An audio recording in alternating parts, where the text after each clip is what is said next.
kung saan nanalo pong San Sebastian in 4 sets versus JRU. And yung mga top scorers natin, kung nasabi natin yun sa JRU, merong Ramos, Diala, Patara. Sa San Sebastian naman, merong Abraham with 6 points, Manasigan with 7 points, and of course, Gonzales, meron na rin siyang 12 big points. Parehas sila ng napakawalan ni Ramos. Si Abraham yung medyo nabuhayan sa San Sebastian. Medyo nag-iba yung flow niya. Kumbaga parang, balance na balance. Kung merong Gonzales dito sa San Sebastian, meron naman tayong Ramos sa JRU. May Yongko tayo na unpredictable dito sa JRU. Meron naman tayong Abraham din naman sa kabilang kupunan. Precisely, yun yung matchup natin dito. Pagdating sa scorers, Ramos. Here's Teposoy joining the fun. Navarra. Miscommunication with Di Matawaran. Nagulat siya. Ba't pa na ibang kukuha? Siguro ang play nila is back quick. Kasi sumesenyas itong si Navarra ng back quick. And yung pasok nitong si Di Matawaran ay A-quick. A-quick, correct. Siguro hindi niya nakita yung signal nitong si Navarra. 3-1. 3 straight for San Sebastian. Ended by that hit of Nina Ramos. 2-3. Ramos with a hit right here. Another point para kay Ramos. Sa puntos na para kay Ramos. Jonah Gonzales. Bihira yun Sa gitna kinuha ni Gonzales. From the middle. 13 points for Ramos and right now 13 points din para kay Gonzales. Galing nito team na to, no? Silang dalawa yung nagtatapatan dito. Sobra. Or yung serve ni Teposoy. Again, if you guys is tuned in, Kat Santos is under the weather. Kaya po hindi siya makakapaglaro dito sa laban natin. That's why Coach Roger is heavily challenged today dahil maiksi na nga yung lineup niya. Mas lalo pang umiksi nung nawala si Kat Santos. And Gonzales once again, another point. And I think yung combination play na pinapakawalan nitong San Sebastian is more on middle. More on sa gitna yung play. And si Gonzales nagkaroon na siya ng 2 points doon sa combination play na yon. Chance ball to para sa JRU. Navarra going to Diala. Balahadia to Abraham this time, who sends it away. Abraham off the ball. Ito na naman yung nakita natin sa second set, Martin. Lumulobo yung kalamangan nitong San Sebastian. Actually consistent. Diba? Sa tatlong sets natin, lagi San Sebastian ang may mas magandang simula. Alam mo, tama ka. Since medyo limited yung mga players, and yung ace player nila ay nagpapahinga right now, I think factor din na yung fatigue. Sa start okay sila pero pagdating ng end part, medyo nararatel. Nakikita mo yon. And doon naman yung advantage ng JRU dahil smooth yung galaw nila, compose lang yung galaw nila, hindi sila nararatel. Hindi sila masyado napapagod. Service ace. Alam mo, umiinit na yung laban pag binigay na kay John Vic yung bola. 8-3 start for San Sebastian. Pagbalik natin, we'll hear from Bianca Tagarda.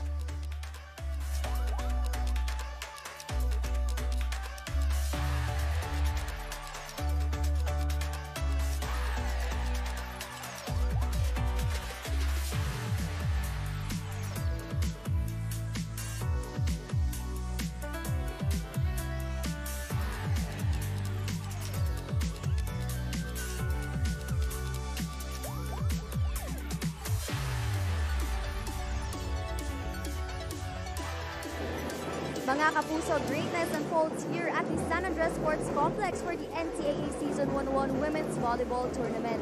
Nakwento nga sa akin ni Coach Mia Tioseco before the game na yung mga nagli-lead sa kanyang team this season ay mga dating off-the-bench contributors na lang last season, like Captain Kreng Batara, Zarina Ramos, and Nicole Diala. Malaki daw kasi ang impact ng pagkawala ng kanilang middle blocker captain na si Pat Del Pilar due to a ligament injury obtained during a tune-up game before the season, which set the tone for their campaign. But back to the action, sabi nga ni Coach Mia coming into the third set, tama na yung ginagawa ninyo. Sunod lang sa execution and less on the errors. Makukuha din natin ang panalo na ito.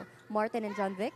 Salamat, Bianca. And this is great, especially in the development of JRU's players, you know, without Pat Del Pilar and these players, as Bianca mentioned, used to come off the bench. They were the second liners. Now they're at the forefront.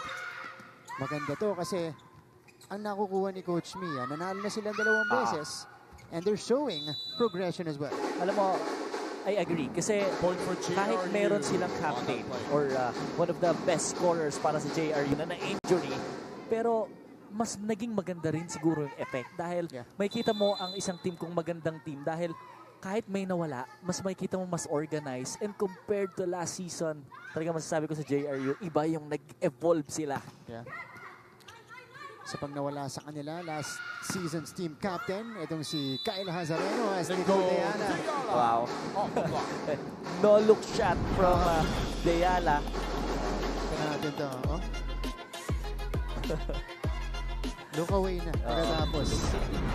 Solid. Lahat ng approach nito ni Nicole. We've rarely seen her do an off-speed, do a drop ball. Lagi. Power. Pero si KJ was able to drop it in. 10-5.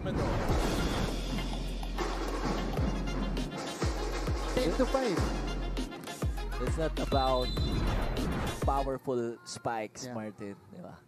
Minsan yung mga mahihina at saka yung mga power tip, yung pa yung nakakasira ng laro. That's true. Uy! Di ba? Sara gets to bring on the play. Nagkaamuyan dun si Palahagi at saka si Lazarte. Let's see, this was on the second ball. It's all about communication di ba? Yeah. Kaya minsan makikita mo, Martin, yung mga libero, masusungit yan. Masungit. Na pag may chance sila na sila yung makakuha ng bola, sisigaw na akin na nga, minsan tinutulak pa nga nila Oo. Shout out dun sa mga naging libero ko dyan. Siyempre, iba yung kuha ng libero pa rin. And maintindihan mo kasi ilang beses kong ginagawa yan sa training. So, ay bigay mo na sa akin yan. Sa palo ka mag-focus. Zulia Di Matawanan. Able to connect. Again, she has been consistent today with those quicks. Ito na, Martin. 2-0 run na again para sa kupunan ng JRU. Kanina nakita natin yan. 14-8. 14-9. 6-0 run hanggang dumating sa 8-0 run. Tsaka lang nakat nitong San Sebastian ng momentum nung second set. And ito na, 3-0 run na para sa kupunan ng JRU. 8-10 ang ating talaan. New face on the court for Coach Roger. Patuloy ang pagbalasa niya dito. Si Giliero pumasok na. Wow! Marasigan. Pero buhay pa. Jonicio takes care of it. Alert for the point. Grabe yung palo ng Marasigan pero na ibalik. Nagulat din ako. Actually, nagulat ako pag palo. Mas biglang bumalik yung bola. Ano mo, malakas na. Sharp cross pa. Sharp cross. Manipis pa yung angulo. Deala. There's a bit of a scramble on JRU side. Wow. But Nicole Deala was able to score. Gets the drop. It's actually the first time I saw her na nag-top spin. Kasi minsan nagka-top spin siya kapag yung set sa kanya ay medyo offset. Pero pag ganun kagandang set, di ba, ina-expect ng mga defender nitong San Sebastian na uupakan niya yung bola. So, yun lang. Tepusoy. Able to connect. On the left. So, San Sebastian maintaining their lead. Actually, maganda yung connection nila ni Giliero. Simula nung nag-start yung second set, ginagamit na itong si Deposoy. And I think ito yung inahanap niyang the way ng setting itong si Giliero. Pero makinis ang bawi mula kay Ramos. 10-12 here in the third set. Ramos with a put down. makita. So ito na naman, bumabalik ang JRU, Yeah. ano? Oops. Too Service strong down. for Navarra. San Sebastian doing just enough to maintain this. And again, Martin, as we can see, itong team ng JRU, kapag na-error sila parang, okay, move on, bigay ng instruction, then bawi agad. Ganun sila kasimpleng maglaro. That's right. No pressure at all. Very loose sila and free. This is a chance. Di matawaran Wow. from the middle again. Yeah. Gets the point. But at least nakikita ko yung diskarte ni Navarra doon sa kanyang mga spikers. Ang daming niyang options, most especially kapag maganda yung first ball nila. Yun yung malaking bagay. You know, magagandang pasa papunta sa kanya. And the difference maker Eto na. of the second set, the catalyst of JRU's run in that second frame is back in the fold, but this is just gonna be a quick stint. Tsunami Gonzalez shows us the power. Eto napansin ko, si Gonzalez ay wing spiker. Pero, from time to time, lagi siyang sa gitna. And nagko-quick play na siya. Correct. Diba? Sabi, saan ko ba kukunin ng puntos? Pwede sa gitna rin. Yonko. Lazarte. Keeping it alive. Depusoy.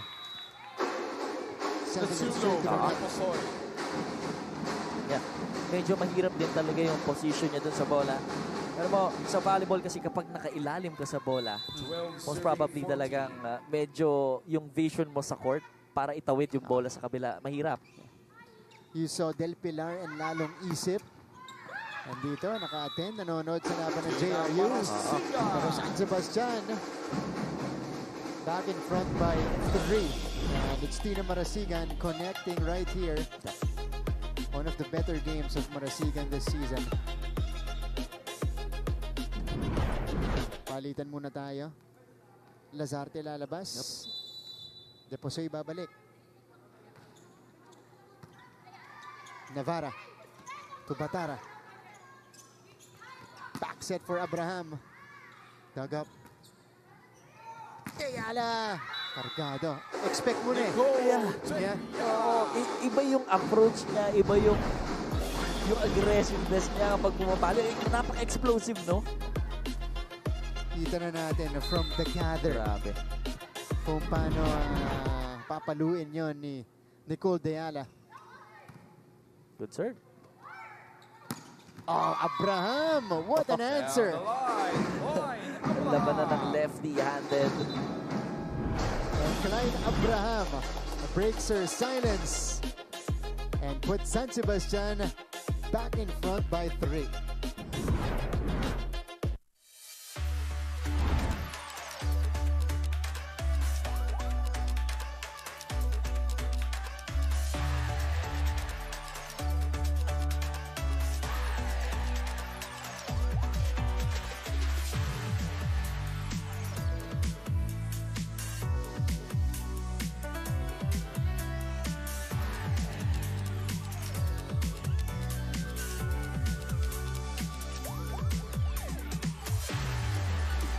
Balik sa ating laban. And this is the current situation right now in the season. Pinanggagalingan ng dalawang teams natin. They are in the play-in situation so far, Jansen. And sa Group A, syempre, number 1 pa rin ang Altas. And the undefeated team sa Group B naman, ang Letran. We have seen many interesting games sa Season 101. And actually, since last Sunday, as we see this Deala hit, again, just overpowering the blockers. Nakakatatlong sunod na tayo na 5-set matches. Diba? Ibig sabihin nun, nagiging mas interesting na itong mga games. And yung flow ng game ng bawat teams ay medyo na kukuha na nila. Yun. At ayaw din nating maputol ngayong araw na to. So, antabayanan niya kung magpapatuloy yan. Nicole Deala. Wow. Making it look easy. Ano parang ina-expect niya na itong palo ni Marasigan ay magsha-sharp cross. Diba, dalawang beses. Ito actually yung pang second time niyang na-depensahan yung super shot cross na palo nitong si Marasigan. But this time, na-counter-attack niya. Yeah. Parehas dun tumatrabaho si Nicole. This is an attack error from San Sebastian. So, tabla na tayo. 16 all. Timeout, San Sebastian. Palo ng palo doon, wala namang namatay. Per set, second set, hanggang umoutside na yung palo mo. Doon pa rin, third set na. Doon pa rin ang palo mo, Tina. Ang laki lang. 9 na metro yan, oh. Bakit ba lagi na lang dito yung palo mo? Ano? Yung maliit, nakakapalo ng quick. Yung tayong malalaki, ginagawa niyo service yung middle.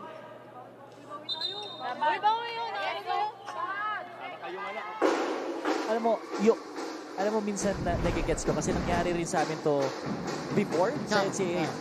From time to time, okay kayo sa start eh.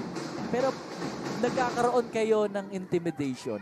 Nai-intimidate kayo dun sa kalaban nyo pagdating ng middle part to end part. Which is nakikita natin sa San Sebastian. Sila yung nararatel. Yeah.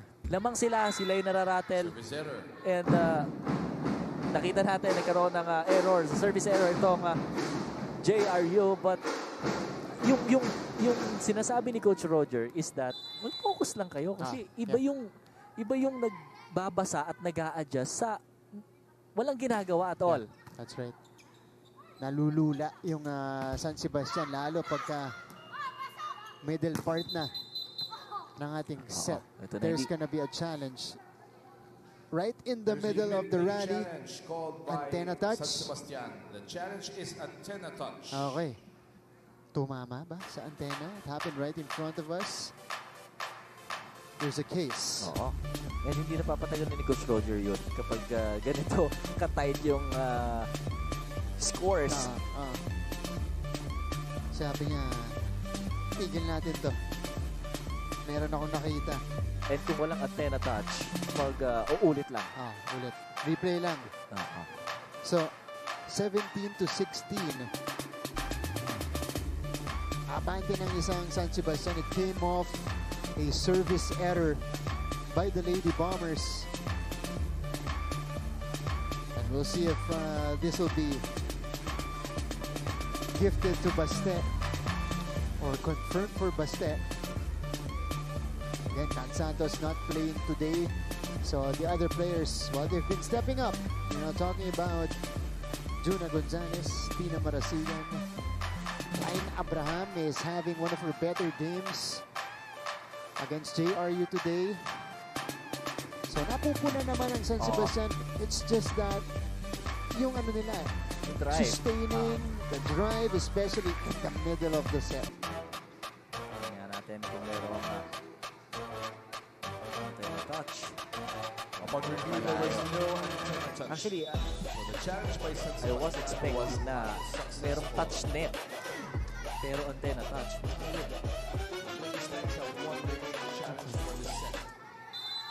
So ang puntos ay napunta sa JRU. Oo nga. Deposoy! Yun ang main trait nito ni Deposoy. You know, she has the power. She has that swing.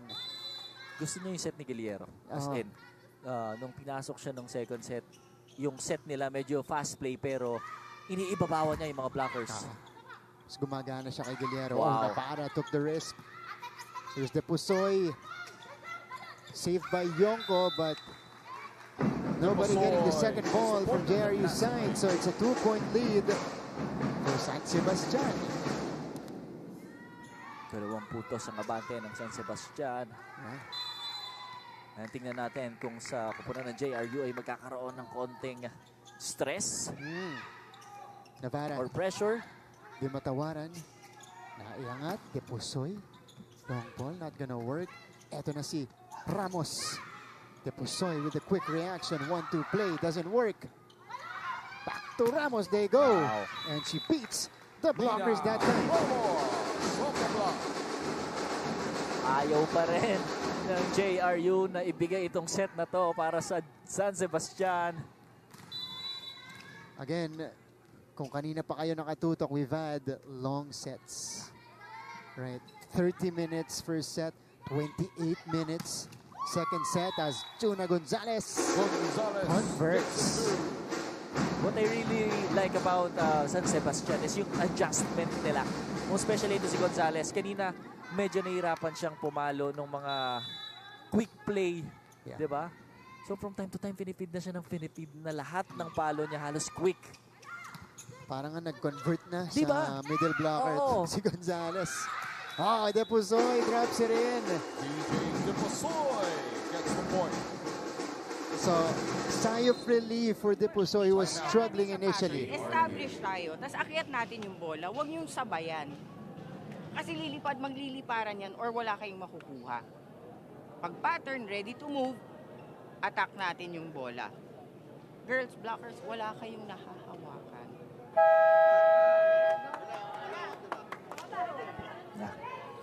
Good instruction from Coach Mia. 4-0 run para sa koponan ng San Sebastian. And I think, tama yung sinasabi niya, wala silang nakakapa sa mga atake ng San Sebastian. And I think, ito naman, sa koponan naman ng San Sebastian, yung adjustment, Martin. Iniiba nila yung play nila. And yung mga spiker, pinapaikot nila sa iba't ibang posisyon. The reason why itong JRU, yung mga inaral nila before this game, nag-iba. Correct. Fireball. Kaya walang nahahawakan yung blockers. Totoo. Diba? Nahuhuli sila. Ito, Ramos able to connect. Kanina 4-1 run ang San Sebastian. We'll see if JRU has a counter in this stretch. 19 serving 21. 7 points for JRU's middle blocker. Julia Di Matawara. Hold on. There is some correction going on. Okay. Ready na tayo.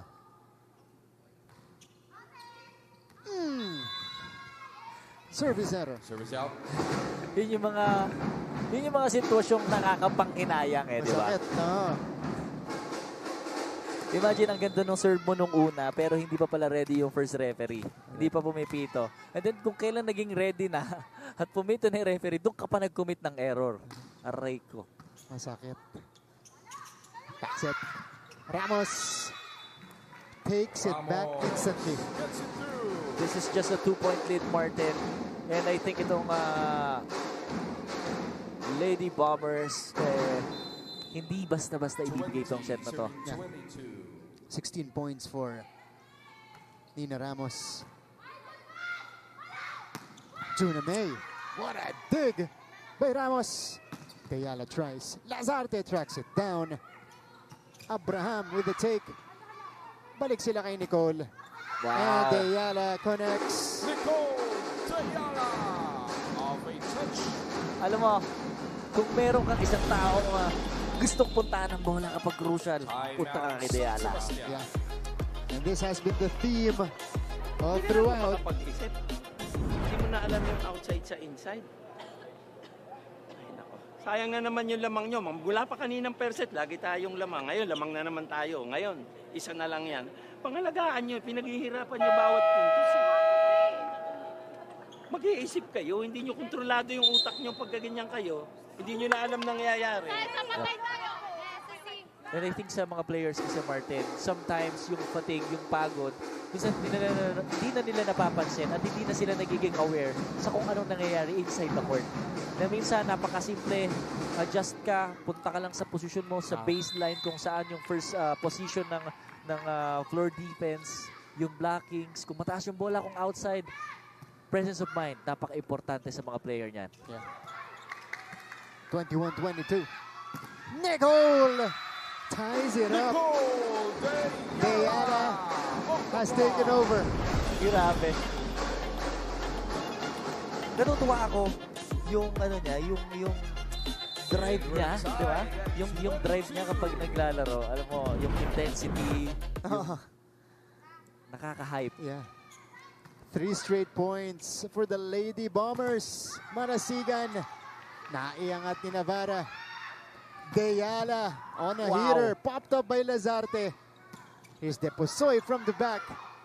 Alonia brings it back to Nicole.